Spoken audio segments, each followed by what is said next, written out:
सुती नहीं सारी रतिया अब दिन नहीं भावेला तोहर याद जब जब आवेला हमारा के बड़ी तरफ पावेला तोहर याद जब जब आवेला हमारा के बड़ी तरफ पावेला। राजू चौहान कनपुरा बाजार बालाजी रिकॉर्डिंग स्टूडियो जादवपुर। केहू पूछे नहीं हाल दिल भइल बा बेहाल मन करे मर जाई गुरिया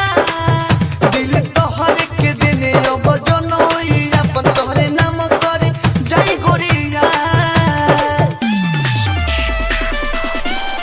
केहू पूछे नहीं हाल मन भइल बा बेहाल मन करे मर जाई गुरिया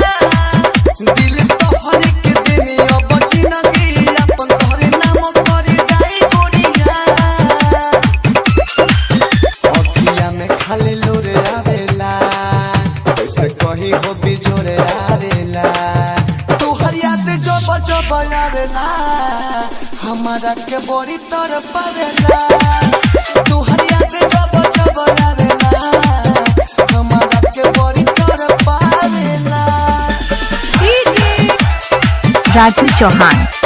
कनपुरा बाजार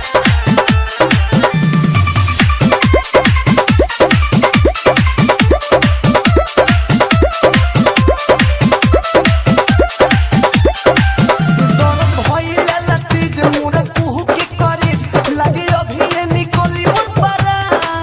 कहे याद विदेशी मार मुके सपरा देसी कहां छोड़ी एक जालू वे जान